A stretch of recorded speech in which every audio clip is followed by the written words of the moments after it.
திசைகள்.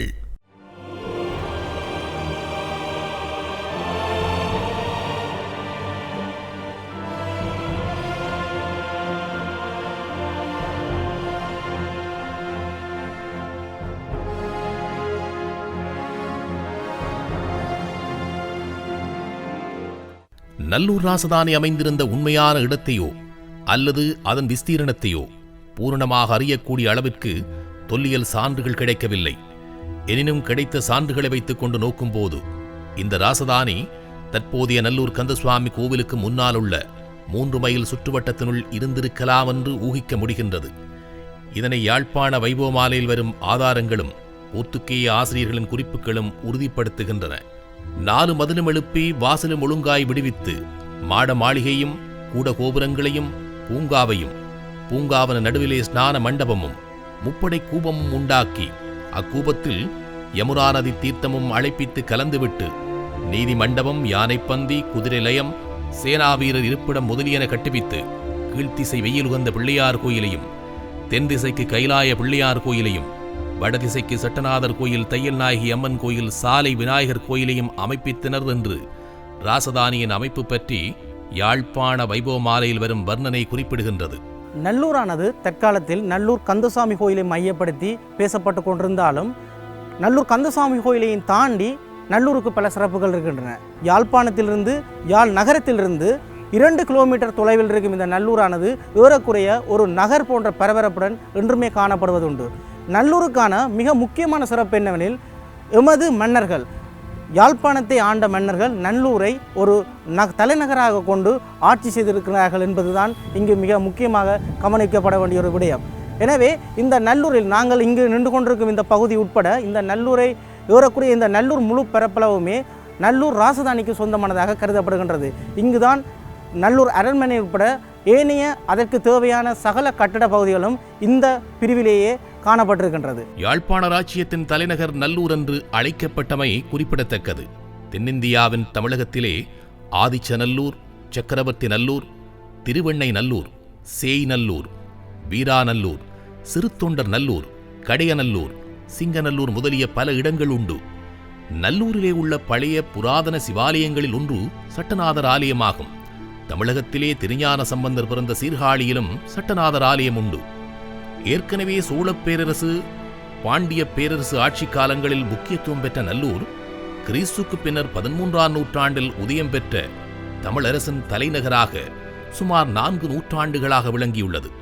யாழ்ப்பாண ராச்சியம் கிறிஸ்துக்கு பின்னர் 13ஆம் நூற்றாண்டில் உருவானது என கொள்ளப்பட்டாலும் அதற்கு முன்னோடியாக ஆட்சி அதிகார மையங்கள் இலங்கையின் வடபகுதியில் இருந்துள்ளன என்பதையும், நாகதீபம் என்னும் ஆட்சி பிரதேசத்தில் நாகதீப அரசு, சோழ அரசு, கலிங்கமாகன் அரசு, சாவகன் அரசு ஆகியன இருந்தன என்பது குறித்து நாம் முன்னர் குறிப்பிட்டிருந்தோம்.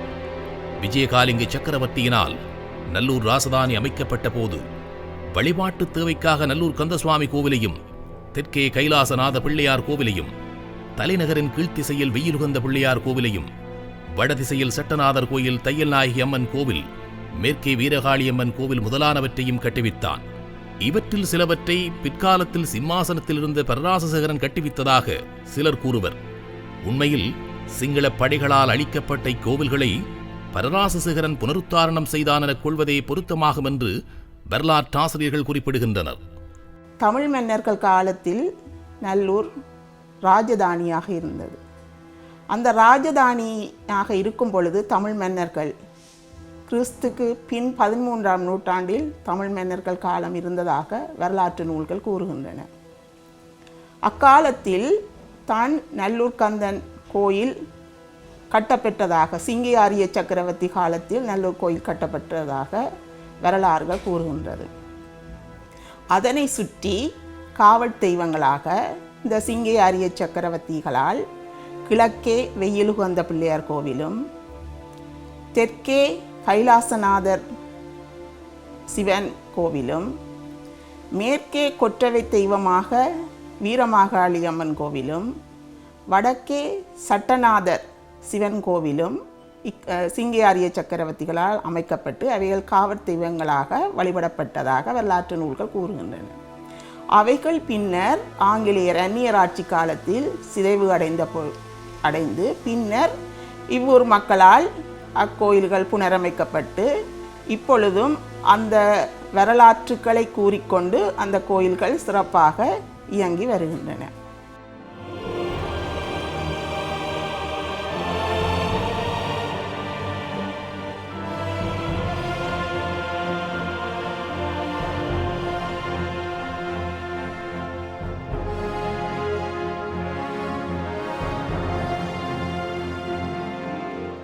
காலிங்க சக்கரவர்த்திக்கு பின்னர் அவன் மகன் குலசேகர சிங்கியாரியன் அரசு கட்டிலேறினான் என்று வரலாற்றாசிரியர்கள் கூறுவர்.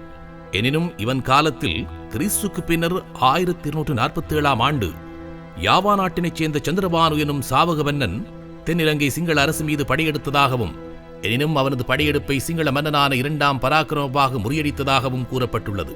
அந்த போரினில் தோற்ற சந்திரபானு ஆரிய சக்கரவர்த்திகளின் வட இலங்கை ராச்சியத்தினை கவர்ந்து அரியணை ஏறியதாகவும் அவனோடு வந்தவர்கள் குடியேறிய பகுதிகள் சாவகச்சேரி, சாவகன் சீமா, சாவகன் கோட்டை என பெயர் பெற்றதாகவும் அறியப்படுகின்றது.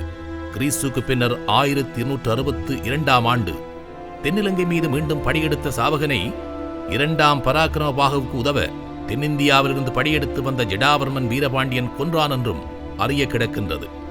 சாவகன் போரில் இறக்க குலசேகர சிங்கியாரியன் பரராசசேகரன் 1 என்ற பெயரோடு மீண்டும் மன்னனாக முடிசூடி நாட்டில் சமாதான நிலவ ஆட்சி புரிந்தான்.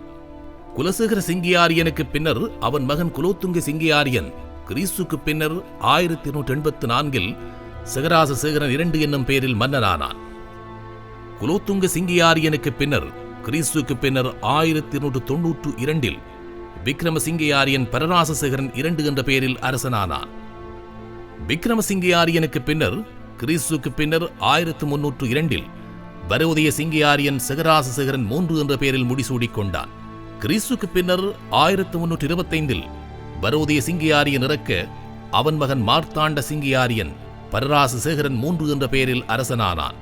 கிறிஸ்துக்கு பின்னர் 1347இல் குணபூஷண சிங்கியாரியன் சிகராசசேகரன் 4 என்னும் பெயரில் மன்னனானான்.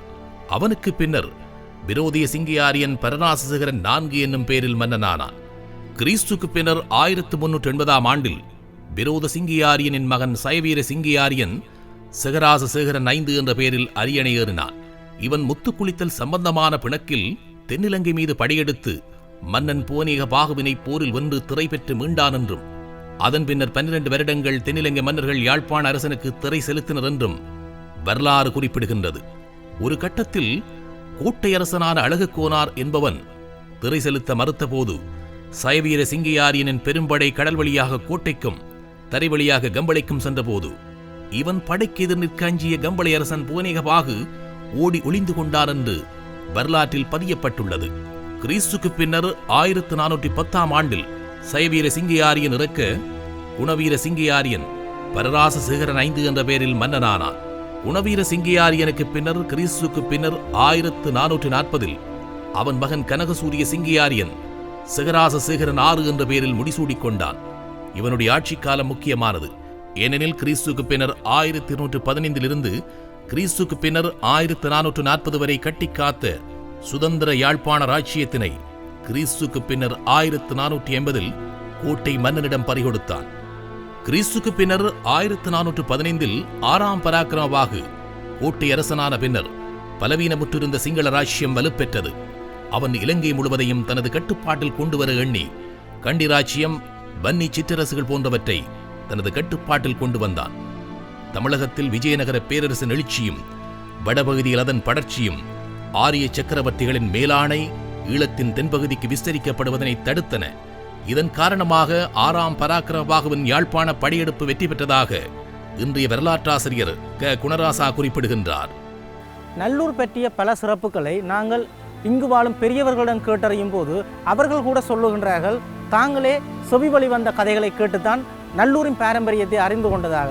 எனவே இன்றிருப்பவர்கள் கூட துறை சார்ந்தவர்கள் சில ஆராய்ச்சிகளில் ஈடுபட்டு கொண்டிருந்தாலும் அவர்களும் செவிவழி கதைகளையும் அதே போல எழுத்துருவில் இருக்கும் சில ஆவணங்களையும் ஆதாரமாக வைத்துக்கொண்டே நல்லூரை பற்றிய பண்டைய கால வரலாற்றுகளை கூறிக்கொண்டு வருகின்றார்கள்.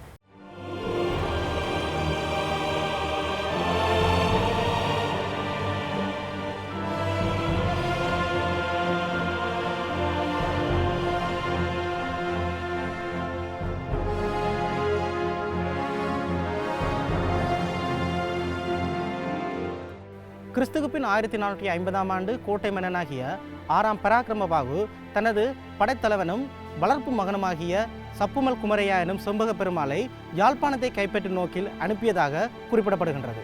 தனது மகனான ஜெயவீரனின் கோட்டை ராஜ்யத்துக்கான உரிமை தனது வளர்ப்பு மகனான செம்பக பெருமாளினால் பறிபோய்விடும் என்ற பயத்தினாலேயே 6ஆம் பராக்கிரமபாகு யாழ்ப்பாணத்தை கைப்பற்றும் அந்த கடின முயற்சியை செம்பக பெருமாளுக்கு வழங்கியதாக போர்த்துகேய வரலாற்று ஆசிரியர்கள் குறிப்பிடுகின்றனர். மன்னனின் கட்டளைக்கு அமைய கோட்டை ராஜ்யத்தின் பெரும்படையானது தரை மார்க்கமாக புத்தளம் பூநகரி வழியாக யாழ்ப்பாணத்தை நோக்கி விரைந்து வந்து கொண்டிருந்தது. இந்த படையெடுப்பினை எந்த ஒரு வன்னி சிற்றரசர்களும் எதிர்க்கவில்லை. ஏனெனில் அவர்கள் ஏற்கனவே கோட்டை ராஜதானியின் ஆளுகைக்கு உட்பட்டு கோட்டை மன்னர்களுக்கு இவர்கள் திரை செலுத்தி வந்ததால் அதனை யாரும் எதிர்க்கவில்லை. சிங்கள படைக்கும் தமிழ் படைகளுக்கும் இடையிலான சண்டை முதலில் யாழ்ப்பாணத்தின் சாவகச்சேரி பகுதியில் இடம்பெற்றது. இதன்போது தமிழ் படைகளுக்கு ஆதரவாக வந்த விஜயநகர பேரரசின் படைகளை சிங்கள படைகள் தோற்கடித்ததாக குறிப்பிடப்படுகின்றது. இந்த தோல்வியினை அடுத்து யாழ்ப்பாண மன்னனாகிய கனகசூரிய சிங்கியாரியனும் அவனது இரு மகன்களான பரராயசேகரன் சிகராசேகரன் ஆகிய இருவரும் தென்னிந்தியாவுக்கு தப்பியோடியதாக கூறப்படுகின்றது. சிங்கள படைகள் யாழ்ப்பாணத்தை வந்தடைந்தவுடன் கண்ணில் பட்டவர்கள் எல்லாம் கொன்றொழித்ததுடன் யாழ்ப்பாணத்தின் மாளிகைகள் கூடகோபுரங்கள் அனைத்தையும் இடித்து தரமட்டமாக்கினார்கள் என கூறப்படுகின்றது. செம்பக பெருமாளின் படைகளால் யாழ்ப்பாண நகர் சிதைந்து போனது. இதன்போது யாழ்ப்பாணத்தின் மிக முக்கியமான திருத்தலமாக விளங்கிய நல்லூர் கந்தசாமி கோயிலும் அழிக்கப்பட்டதாக கூறப்படுகின்றது. செம்பக பெருமாள் தான் செய்த பாவங்களுக்காக பின்னாளில் யாழ்ப்பாண நகரை புதுப்பித்ததாக வரலாறுகள் கூறுகின்றது. இதன்போது தன்னால் அளிக்கப்பட்ட இந்து ஆலயங்களையும் அவன் புதுப்பித்தான். அவ்வாறு புதுப்பிக்கப்பட்டதே நல்லூர் கந்தசாமி கோயில் எனவும் கூறப்படுகின்றது. செண்பக பெருமாள் என்ற பெயர் கொண்ட சப்புமல் குமரையா ஸ்ரீ சங்கபோதி புவனிகவாகு என்ற சிம்மாசன பெயரோடு யாழ்ப்பாண ராஜ்யத்தின் மன்னனானான். அவன் கிறிஸ்துக்கு பின்னர் 1450 1467 கோட்டைக்கு திரும்பிச் செல்லும் வரை 17 ஆண்டுகள் யாழ்ப்பாண ராஜ்யத்தினை ஆண்டான். 6ஆம் பராக்கிரமபாகுவிற்கு பின்னர் அவன் மகன் ஜெயவீரன் கோட்டை அரசனானான்.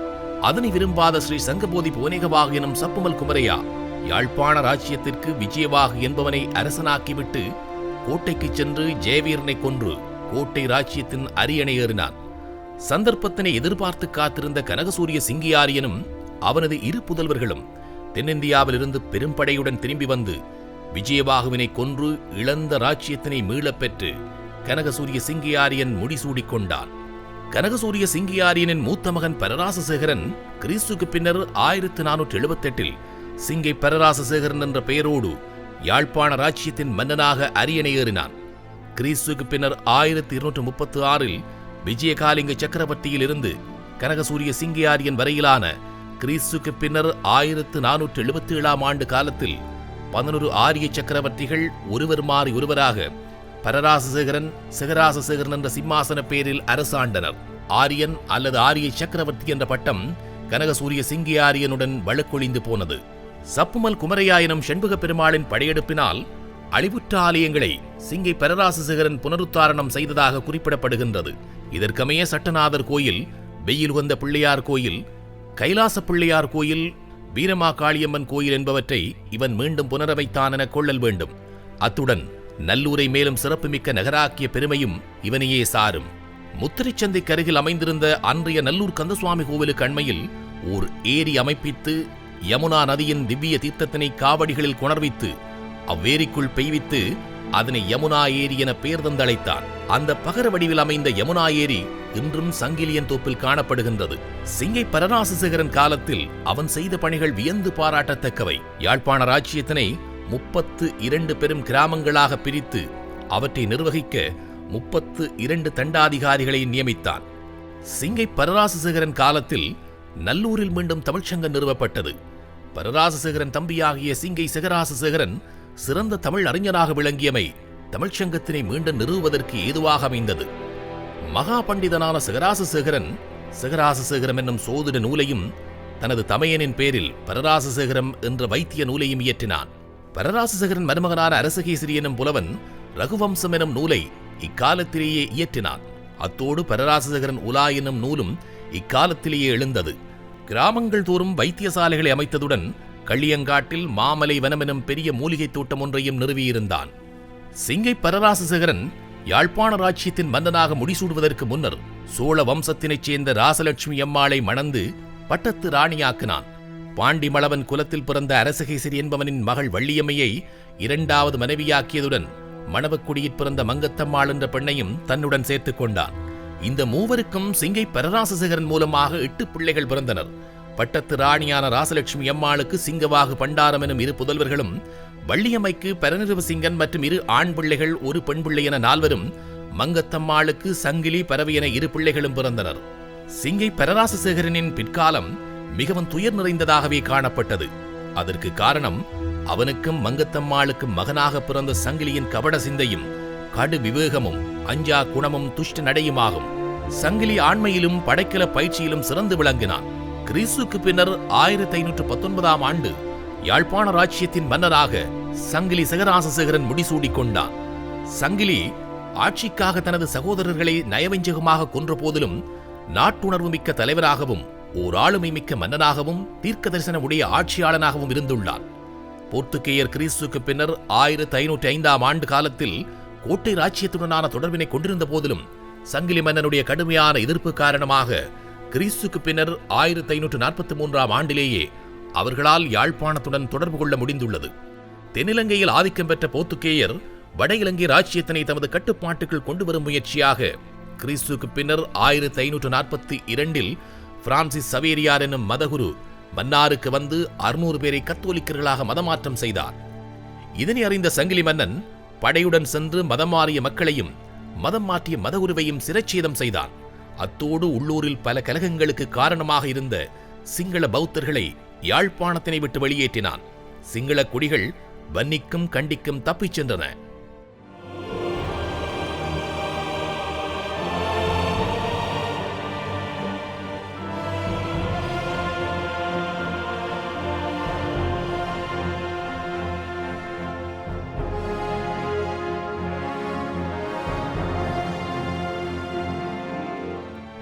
மன்னாரில் நிகழ்ந்து முடிந்த சம்பவத்திற்கு பழிவாங்கும் பொருட்டு கிறிஸ்துக்கு பின்னர் 1543ஆம் ஆண்டில் மார்ட்டின் அல்போன்சோ டி சௌசா தலைமையில் போர்த்துகேய படை யாழ்ப்பாணம் நோக்கி புறப்பட்டது. அவர்களது கப்பல் நெடுந்தீவில் கரை சேர்ந்த போது சங்கிலி செகராசசேகரன் வழங்கிய திரவியங்களால் திருப்தியடைந்த தளபதி மார்ட்டின் அல்போன்சோ டி சௌசா படையுடன் திரும்பிச் செல்ல நேர்ந்தது. 2ஆம் முறை போர்த்துகேய படைகள் கிறிஸ்துக்கு பின்னர் 1560ஆம் ஆண்டு கொன்ஸ்டான்டினோ டி பிரகன்சா தலைமையில் 77 கப்பல்களில் கரையூரில் வந்திறங்கியது. தமிழர் படை எவ்வளவு தடுத்தும் போர்த்துகேய படை முன்னேறுவதை தடுத்து நிறுத்த முடியவில்லை. நல்லூர் நகர் முழுவதும் பரங்கி படைகளால் சூறையாடப்பட்டன. இளவரசனின் மனைவியும் அரண்மனை பெண்களும் கைது செய்யப்பட்டனர். சங்கிலி மன்னன் கோப்பாய்க்கு தப்பியோடி அங்கிருந்து பச்சிலைப்பள்ளிக்கு சென்றான். பரங்கி படைகளால் அவனை பிடிக்க முடியாததால் சங்கிலி மன்னனுடன் போர்த்துகேய படைத்தளபதி ஓர் உடன்படிக்கை செய்து கொண்டான். அதன்படி வருடத்துக்கு 12 கொம்பன் யானைகளையும் 12,000 பதக்கு பணமும் தருவதற்கு சங்கிலி ஒப்புக்கொண்டான். அத்தோடு மன்னார் தீவினையும் போர்த்துகேயர் எடுத்துக் கொண்டனர். தளபதி பிரகன்சா திருக்கேதீஸ்வர கோவிலை உடைத்து மன்னாரில் கோட்டையொன்றை கட்டிக்கொண்டான். அங்கு கத்தோலிக்க மதம் இலகுவாக பரவிக்கொண்டது. சங்கிலி செகராசசேகரன் கிறிஸ்துக்கு பின்னர் 1565 வரை 46 ஆண்டுகள் அரசாண்டுள்ளார். அவன் தனது ஆட்சி காலத்தில் போர்த்துகேயரை கடைசி வரை எதிர்த்து போராடியுள்ளார். அவர்களால் அவனை பிடிக்கவும் முடியவில்லை. சங்கிலி செகராசசேகரனுக்கு பின்னர் கிறிஸ்துக்கு பின்னர் 1565இல் புவிராச பண்டாரம், காசி நயினார் அல்லது குஞ்சு நயினார், கிறிஸ்துக்கு பின்னர் 1570இல் பெரிய பிள்ளை செகராசசேகரன், கிறிஸ்துக்கு பின்னர் 1582இல் புவிராச பண்டாரம் பரராசசேகரன், கிறிஸ்துக்கு பின்னர் 1591இல் எதிர்மன்ன சிங்ககுமாரன், கிறிஸ்துக்கு பின்னர் 1616இல் சங்கிலிகுமாரன் செகராசசேகரன் என 6 மன்னர்கள் யாழ்ப்பாணத்தின் ஆட்சியாளர்களாக விளங்கினர். போர்த்துகேயர் 3வது தடவையாக கிறிஸ்துக்கு பின்னர் 1591இல் அந்திரே பூத்தாடு டி மெண்டோன்சா தலைமையில் பெரும் படையை யாழ்ப்பாணத்துக்கு அனுப்பி வைத்தனர். பரங்கி படையும் தமிழர் படையும் வீரமாகாளியம்மன் கோயிலுக்கும் நல்லூர் கந்தசுவாமி கோயிலுக்கும் இடையில் மோதின.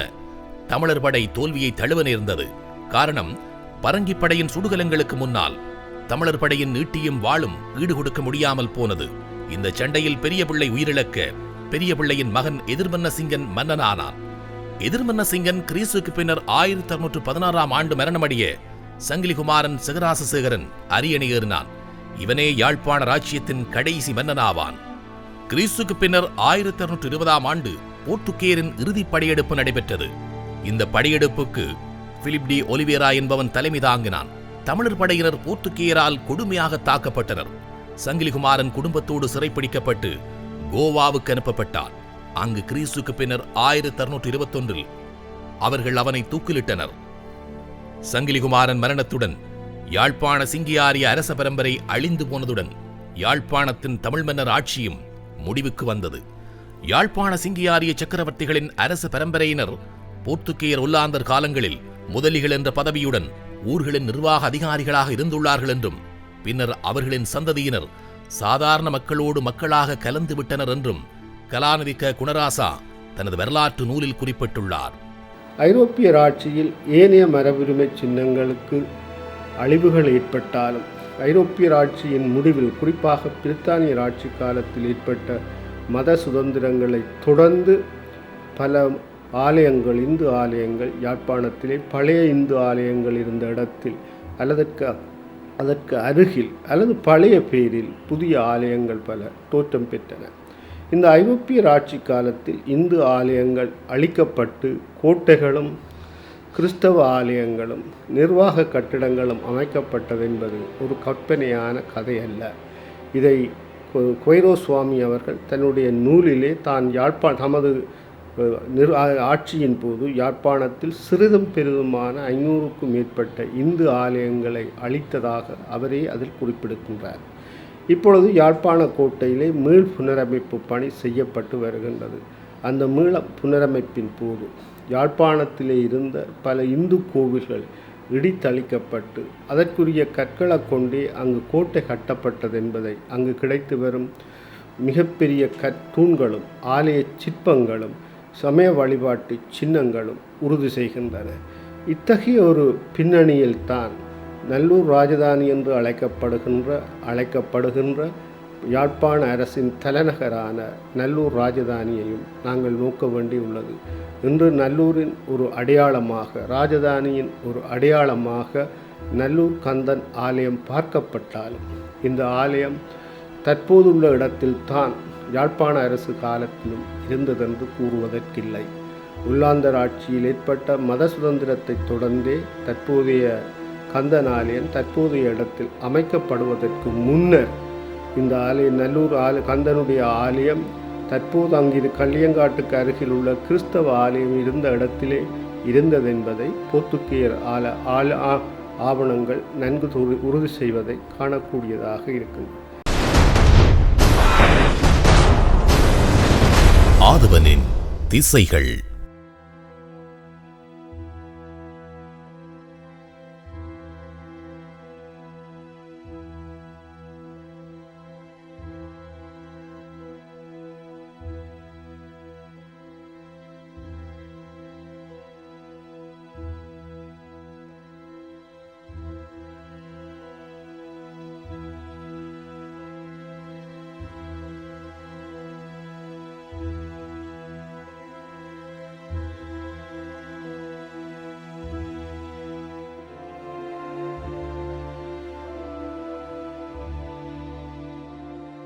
சங்கிலி மன்னன் அப்படி இல்லை. அந்த பழைய படங்கள் இருக்குது, பார்த்துக்கிறீங்களா? சங்கிலி மன்னன் அதுன்ற லட்சணங்கள் பார்த்தீங்களா? அது எவ்வளோ அழகான இதாக இருந்தது. அதெல்லாம் உடைச்சி போட்டாங்க. சங்கிலியன் தோப்பு என்கின்ற பகுதி பின்னாளில் கிட்டு பூங்காவாக மாற்றப்பட்டு ஏராளமான அந்த போர் நடந்த அந்த காலப்பகுதியில் எங்களுடைய சிறார்களின் மனம் மகிழ்வுக்கு எதுவுமே இல்லாத நிலையில் போர் அழுத்தங்களுக்கு வாழ்ந்த காலப்பகுதியில் அந்த பிரதேசம் சிறார்களினுடைய உளவியல் விருத்திக்கு ஒரு பிரசித்தி பெற்ற ஒரு இடமானதாக இருந்தது.